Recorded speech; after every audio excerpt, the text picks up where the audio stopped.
Saudi अरब समेत खलीजी ममालिक में ईद उल अज़हा मनाई जा रही है। मस्जिद अल हराम और मस्जिद नबवी में नमाज ईद के रूह पर इज्तिमात, उम्मत मुस्लिमा की खुशहाली और फलस्तीनियों के लिए खुसूसी दुआएं मांगी गईं।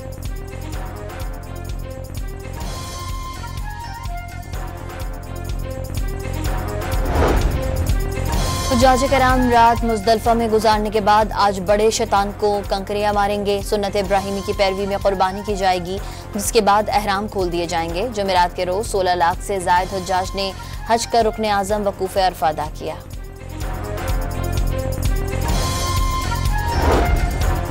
वज़ीर आज़म सऊदी वली अहद शहजादा मोहम्मद बिन सलमान की दावत पर सऊदी अरब पहुंच गए। शहबाज शरीफ ईद उल अज़हा सऊदी अरब में गुजारेंगे। फील्ड मार्शल आसिम मुनीर और वफाकी वज़रा भी वज़ीर आज़म के हमरा हैं।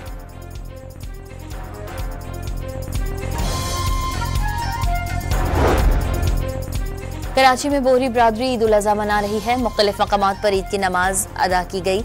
नमाज ईद का मरकजी इज्तिमा सदर की ताहरी मस्जिद में हुआ। नमाज ईद के बाद कुर्बानी का सिलसिला जारी है। अमरीकी सदर डोनाल्ड ट्रंप ने फिर पाक भारत जंग बंदी में मरकजी किरदार अदा करने की बात दोहरा दी। पाकिस्तान की लीडरशिप को बहुत मजबूत करार दे दिया। जर्मन चांसलर से गुफ्तगू में कहा कि फख्र है कि 2 एटमी रियासतों के दरमियान जंग बंदी कराई।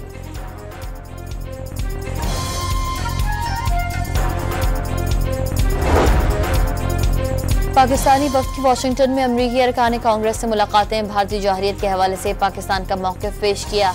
पानी को बतौर हथियार इस्तेमाल किए जाने के भारतीय इक़दामात का नोटिस लेने का मुतालबा। बिलावल भुट्टो ने पाक भारत जंग बंदी में गैर मामूली किरदार और मसले कश्मीर उजागर करने पर अमरीकी हुकाम और ट्रंप इंतजामिया से इज़हार तशक्कुर किया।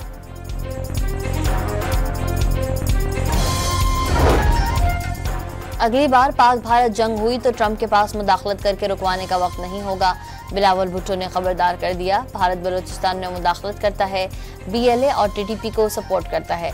क्या इसका मतलब ये है कि हर दहशतगर्दी के बाद पाकिस्तान भारत से जंग करे? बिलावल भुट्टो का वाशिंगटन में मिडल ईस्ट इंस्टीट्यूट में इज़हार ख्याल।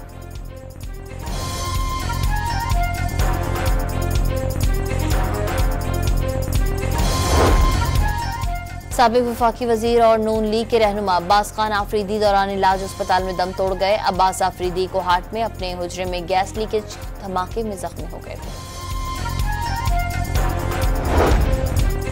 कराची से ईद मनाने के लिए जाने वाले अफराद हादसे के शिकार। हैदराबाद के करीब एक्सप्रेस ट्रेन की छत से गिरकर एक मुसाफिर जाँ बहक और दूसरा जख्मी हो गया। दोनों मुसाफिरों का ताल्लुक खैरपुर से है। कराची के इलाके सुखन में पुलिस से मुकाबले के बाद शहरियों से लूटमार करने वाले 2 मुल्जिमान जख्मी हालत में गिरफ्तार। कब्जे से असलहा और मोटरसाइकिल बरामद। और इजरायली फौज की गजा में पनाहगज़ीन कैंप्स और अल अहली अस्पताल पर बमबारी से 50 फलस्तीनी शहीद हो गए।